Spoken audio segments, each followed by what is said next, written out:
Está con nosotros ya escuchándonos Antonio Aracre, que es CEO de Syngenta. Hola Antonio, ¿cómo estás? Vos hiciste una Hola, Marcela. propuesta en donde planteás en realidad sincerar lo que ya ocurre y quizás ponerle un ítem más a la cantidad de tipos de cambio que tenemos. Vos planteaste el desdoblamiento cambiario para bienes suntuarios y consideraste que hay que descomprimir el tipo de cambio. Vi tus declaraciones del fin de semana. Contanos un poquito más hacia dónde apuntás con tu propuesta. Bueno, a mí me parece que como vos venías diciendo, Marcela, la brecha del 150% y aunque baje al 120, al 130, sigue siendo muy disfuncional para la economía y va a generar, digamos, un montón de prejuicios, ¿no? Y posiblemente parates y falta de movilidad, etcétera. Entonces hay que descomprimir esa situación, probablemente manteniendo bajo el dólar oficial, que lo podemos llamar protegido o subsidiado, una buena parte de la economía, cercano a un 70%, que puede estar vinculado con la importación de insumos para los alimentos, de los medicamentos, de los insumos básicos para las industrias y todas las exportaciones vinculadas a los granos que están también utilizados para el proceso productivo de los alimentos. Por otro lado, podrías tener un 30% de la economía suntuaria que no impacta en la canasta básica de las familias, liberada, flotando con un tipo de cambio que como demanda va a tener a los que viajan, a los que tienen digamos, Sí. usan la Pero tarjeta en el ahí yo te exterior. hago una consulta. Ese tipo de cambio, porque yo mostré uno, que es el tarjeta, en teoría es para ese público acomodado que como muchos podemos pagar un poco más para hacer determinadas compras al exterior. Ahora te pregunto, ¿ese está controlado? ¿Vos proponés que quede a libre cotización de oferta de mercado? Es decir, que no lo controle el Banco Central a ver a dónde va. Pero le pondría una oferta de dólares, no solamente una demanda, digamos, ¿no? Hoy esos dólares, no el de la tarjeta, pero el blue, el contado con liqui, son dólares que están con mucha demanda y muy poca oferta. Es decir, las empresas quieren comprar para mandar al exterior, alguien que quiere viajar o ahorrar compra ahí. Pero nadie vende en ese mercado. Y cuando estás en un proceso de corrida, o algo peor que vos no mencionaste y que me permito agregarlo, con una tasa de interés negativa como Claro. tiene hoy la Argentina, ¿qué incentivo tiene la gente para deshacerse de un dólar? Si vos sos Antonio, un... Sí, ¿qué tal, Edis? Hoy, ¿cómo estás? ¿cómo estás, Eddie? Entre los rumores que hay de lo que se anunciaría en las próximas horas o no se anunciaría, está un nuevo tipo de dólar que sería una especie de dólar soja, un dólar especial para vaciar los silobolsas, digamos, para decirlo de alguna manera. ¿Para vos tiene algún tipo de razonabilidad esto? ¿Es esperable? ¿Debería quedar ahí en la ficción y nada más?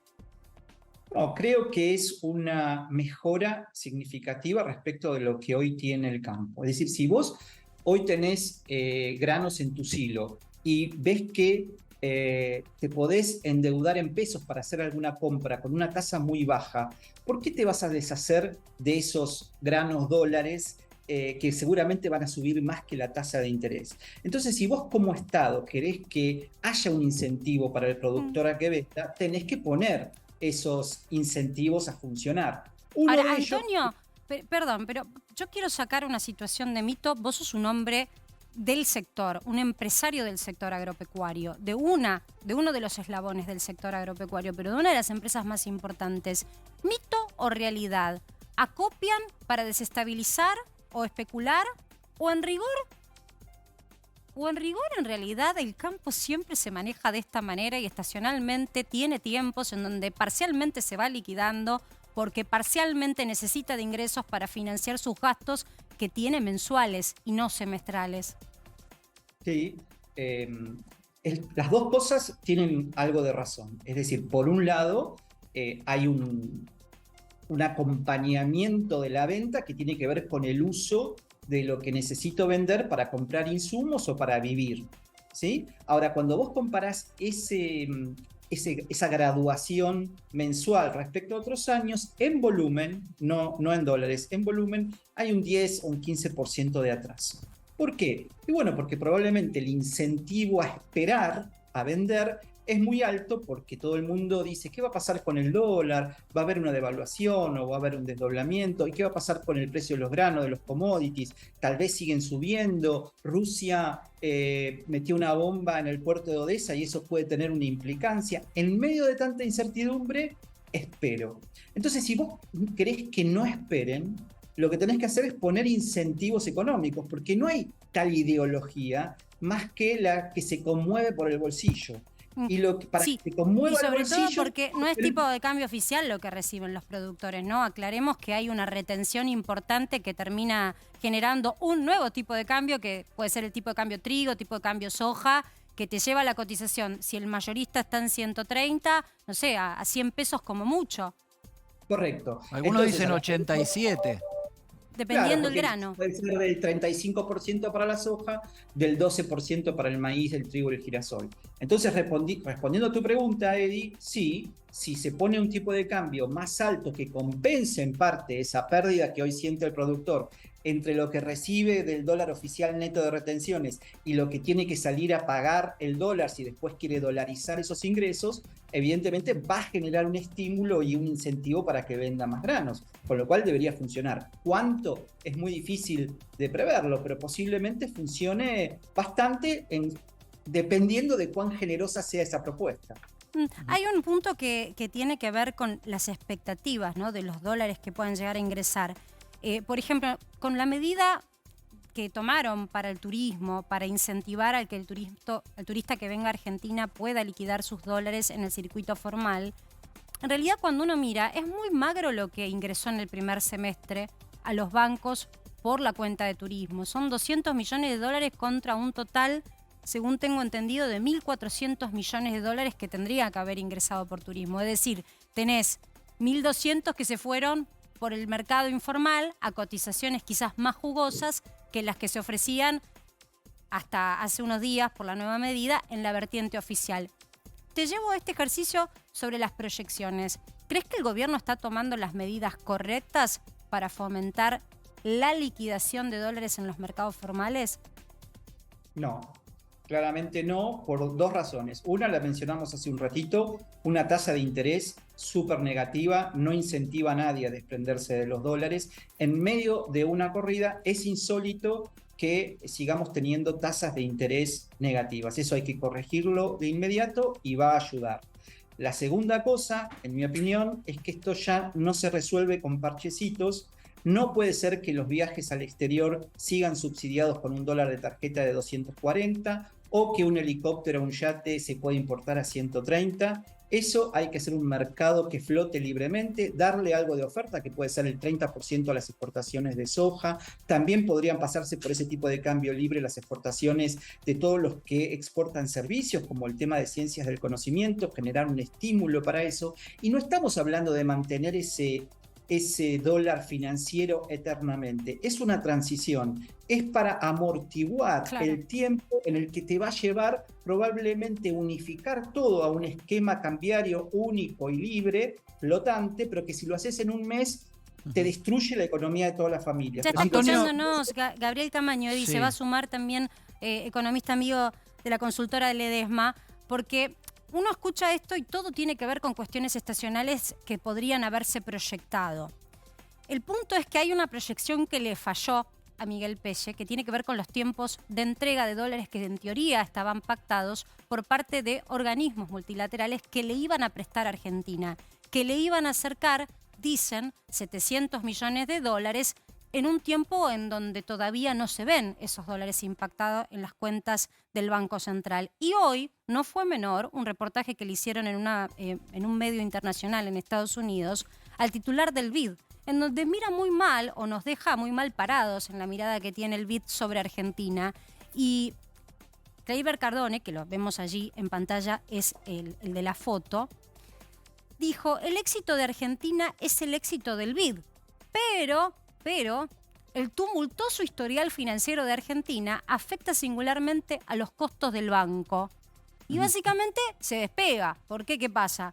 Tiene que cuidar las cuentas fiscales también él. No quiere ningún titular de ningún organismo multilateral que le pase lo que le pasó a la anterior gestión del Fondo Monetario, que tiene que rendir cuentas con sus accionistas y los números para lo que le prestaron a Argentina no justifican algunas de las situaciones que están viviendo. Tenemos otra más, porque él lo dice, el BID debe proteger su capacidad de ayudar de forma fiable a todos sus 26 prestatarios, incluidos los países pequeños, con pocos recursos, como diciendo, bueno.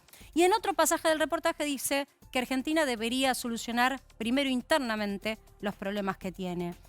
Yo quiero ahí tirarle el punto a Gabriel, porque Gabriel, vos desde tus redes sociales venís advirtiendo hace tiempo que esos dólares pactados no llegaron aún. Sí, bueno, Argentina firmó un acuerdo con el fondo y 3 meses después de haberlo firmado, las metas del segundo trimestre están todas dibujadas, ¿no? De una o de otra manera, el fondo tiene que ver si acepta esos dibujos, digamos, para salir para adelante, pero después de eso, las metas del tercer y sobre todo el cuarto trimestre parecen muy difíciles de cumplir. Y estoy hablando de todas, no de una, de las 3 metas. Con lo cual, lo que están mirando el resto de los organismos multilaterales es que va a haber algún problema, algún nivel de ruido con la negociación con el fondo y todos empiezan a cubrirse. Nadie quiere tener el problema de tener una cartera de mala calidad y que eso se refleje nuevo en el costo a que esos organismos se fondean. O sea, ya sabemos que Argentina no va a cumplir. ¿Es eso? Por eso, probablemente el fondo tenga que decidir en pasar a hacer algo parecido a lo que pasó con Macri. Pero digo, sí, está bien. Una vez más, retrasarle los desembolsos. Supongamos que una vez más esquivamos, pedimos un waiver, un perdón. Acá lo que nos importa es qué pasa en septiembre, que ellos supuestamente tienen que desembolsar 4.000 millones de dólares a favor nuestro, es decir, en nuestro Banco Central.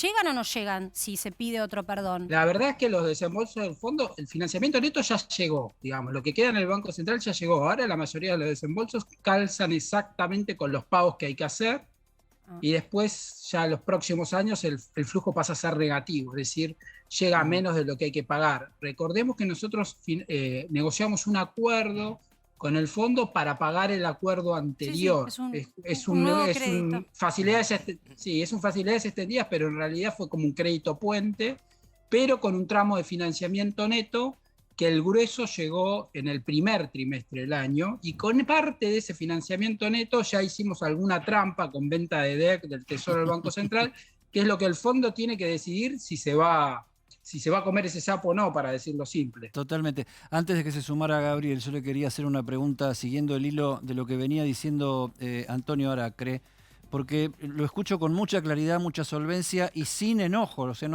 es alguien ligado a la producción agropecuaria, agroindustrial, que no está enojado ni está tirando piedras. Supongo que, a ver, lo que estamos esperando depende de conversar con los que saben y los que están palpitando la situación. ¿Notás vos, Antonio, una actitud abierta, orejas abiertas por parte del gobierno para escuchar estas descripciones tuyas que no solo son diagnósticos, sino que también son una puertita de decir, a ver, lo que nuestro sector necesitaría son estas cosas que yo planteo? Sí, la verdad que sí, Eddie. Yo veo mucha predisposición y escucha por parte del gobierno a distintas propuestas y a que les expliques cómo funciona la cosa. A veces esas escuchas se transforman en decisiones y en cambios y otras veces no. Hay que tener en cuenta también que este año se triplicó las importaciones de energía, claro, ¿no? Por todo el tema del gas. Hay 5.000 millones de dólares que tuvimos que pagar de importaciones de energía que no estaban previstos hace 6, 7 meses atrás. En un esquema de reservas casi límite, 5.000 millones de dólares te destruye el balance central, el balance del Banco Central. Entonces, eso también me parece que por parte del Fondo Monetario van a tener que hacer algún tipo de revisión, van a tener que ponerle un poco de empatía a la cuestión, porque creo que Argentina siempre demuestra, aunque no paga, siempre demuestra voluntad para hacerlo, y el Fondo Monetario creo que tiene que tomar en cuenta también toda la situación internacional. ¿Y vos crees, Antonio, siguiendo con esta lógica de tratar de... Porque viste que dicen que el problema de la Argentina a esta altura es más político que económico, y eso que el problema económico es grande. Como contrapartida, ¿vos notás que, así como lo dice el gobierno, hay cierto sector de la dirigencia agropecuaria que está cerrada, que tampoco quiere conversar? Puede ser, puede haber muchos productores o una parte de la dirigencia que se sienta más identificada con otro signo político que con el oficialismo, pero a la hora de decidir desprenderme de lo que tengo adentro de un silo bolsa, la ideología no cuenta, Eddie, cuenta el incentivo económico para hacerlo o no hacerlo. Nadie tiene tanta representatividad dentro del sector agropecuario, ni la mesa de enlace, ni cada uno de sus dirigentes, ni las centrales técnicas como pueden ser ACREA o APRESID. Nadie tiene esa representatividad porque son 100.000 productores, la mayoría de ellos no están enrolados en ninguna central y toman decisiones en base a los incentivos económicos. Entonces, si vos querés que haya más liquidación, tiene que haber un incentivo para eso. Claro. Y me parece que está bien, no debería ser esto un tema ideológico, decir, no le vamos a dar al campo ahora. Hay que hacer lo que le conviene al país. El país en este momento necesita dólares porque es lo que escasea. ¿Cómo podemos hacer para conseguir esos dólares? A ver, yo quiero tomar la parte de la propuesta de Antonio para preguntarle a Gabriel. Antonio plantea claramente un tipo de cambio más alto para bienes suntuarios y para el turismo, más alto que incluso el que tenemos hoy, conocido como dólar tarjeta / turista. Gabriel, si nosotros hiciéramos eso en nuestro mercado local, ¿a qué precio iría el dólar financiero o el dólar blue? ¿Sería un precio parecido? Perdón, ¿a qué precio iría este dólar de bienes suntuarios? ¿Sería un dólar parecido al dólar blue, al dólar financiero, al contado con liqui, o más parecido al tipo de cambio oficial, hoy en 136? Mirá, lo lógico sería mandarlo, si vas a hacer eso, sí, lo lógico sería mandarlo directamente al MEP o al CCL, digamos, que directamente enlazar las cotizaciones. Entonces, en vez de tener 300 cotizaciones, sí, básicamente tus consumos con tarjeta los tenés que cubrir con dólares que vos conseguís y los vas a tener que conseguir en el MEP y CCL.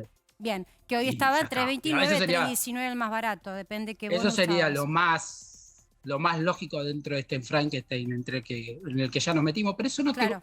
Eso no te va a resolver el problema. Vos hoy el problema que tenés es que nadie vende y todos tienen que comprar. Totalmente. Con eso vas a sacar parte de la demanda del mercado oficial. Acá el problema tiene que ver en parte con la certidumbre, tiene que ver en otra parte con la tasa de interés. El Banco Central hace mucho tiempo... Dame un instante que ya me meto en ese tema, pero no quiero irme de un punto en el que vos también has tocado en tus informes. Porque hablamos de la posibilidad de generar un nuevo tipo de cambio más parecido a los que en libertad y legalidad se consiguen en la Bolsa de Comercio, de 3.19, 3.20, 3.29, no de 130, ¿sí? Más parecido a ese mercado. Pero yo quiero preguntarte sobre la incidencia en la inflación, porque las proyecciones preliminares de julio dan 7 u 8%, dependiendo de la consultora, no sé si vos lo tenés medido. ¿Qué pasa si se hace ese sinceramiento, ¿no? Para algunos sectores? ¿Qué pasa con la presión sobre el índice de precios al consumidor? Es una buena pregunta y te la puedo responder de la siguiente manera. Estamos teniendo el salto inflacionario sin la corrección del tipo de cambio y sin el desdoblamiento. O sea, el cepo también es más inflación y menos actividad. No es gratis. Entonces, estamos en un momento donde todo va a generar más inflación y menos actividad, lamentablemente. Todas las opciones son más... Yo le pregunto a los dos, ¿todas las opciones que tenemos delante redundan en más inflación en el corto y mediano plazo? No necesariamente. Sí, el tema es... Yo ahí diciendo, lamentablemente sí, aunque si vos mandas más productos al MEP y al CCL vas a tener más inflación. Si metés más cepo vas a tener más inflación y menos actividad. Lamentablemente el gobierno no tiene con qué desarmar el Frankenstein que armó porque se quedó sin credibilidad. De hecho, a la nueva ministra la desgastó en ¿cuánto? 15, 20 días. ¿Ya la das por desgastada? Yo creo, y sí, mira, la ministra anunció, una de las cosas que anunció la ministra, que es la llamada caja única, implica una modificación de la ley de administración financiera. La anunció hace 20 días. ¿Sabemos algo del proyecto ese? Nada. Ya le hicieron anunciar algo que se lo mataron apenas lo dijo. Y Antonio dice que no, que según sus proyecciones, su mirada o la manera que también al gestionar una empresa proyecta presupuestos, él cree que puede haber una variante en donde no todo termine en inflación en alza. No, lo que digo es que los productos que se van a inflacionar no son productos que vayan a afectar la canasta básica de la gente. Es decir, si yo mantengo dentro del tipo de cambio oficial alimentos, medicamentos... Ah, no, canasta básica no. El tema es cuando Por tenés eso. el índice general, en donde hay Bueno, ok, gastronomía, recreación, salud, claro, digo, son rubros que también inflan, ¿no? Finalmente. entiendo eso, pero digamos, de todos los males que vos podés tener, tenés que tratar de salir gradualmente enfocándote a proteger a los sectores más vulnerables y al mismo tiempo dar una descompresión a una situación que está límite, porque una brecha del 150% no se puede sostener. Ahora, una cosa muy importante es a ese mercado que está en 330, vos le das una oferta del 30% a las exportaciones de soja y se te desinfla a 260, 270. Entonces la pregunta es, ¿qué va a pasar con la inflación de todos los que ya estuvieron subiendo estos días algunos de sus precios de servicios o productos porque el dólar estaba a 330? Nunca baja, Antonio, vos sabés cómo es la cosa. Lo que se subió, se remarcó, nunca se da una marcha atrás. Ojalá tuviéramos esas noticias.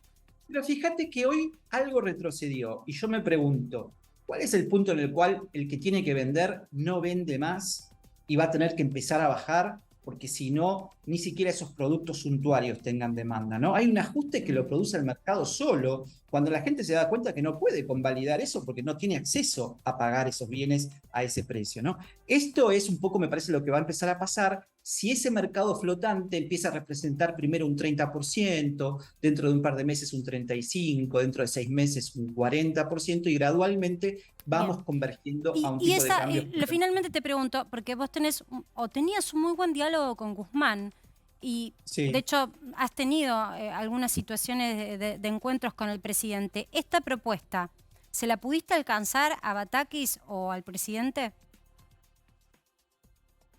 Algunas cosas hemos hablado y sí, la conocen. Además, bueno, creo que estuve en otros medios comentándola y seguramente la habrán escuchado. Hay, digamos, algunos temores que tienen que ver con las expectativas de devaluación que te puede traer un desdoblamiento, ¿no? Y sí, ahí hay un punto. Yo creo que si eso lo manejás anunciando un comienzo y un final y explicando cómo vas a ir haciendo para desarmar eso y para ir convergiendo a un tipo de cambio único, lo podés resolver. Quedarnos con el dólar a 130 no nos vamos a poder quedar. Hacer una devaluación por completo es un golpe al bolsillo de la gente más necesitada que tampoco es factible. Lo que yo propongo es complejo, lo es, pero es una medida intermedia entre lo uno y lo otro. Gracias, Antonio. Tenemos una información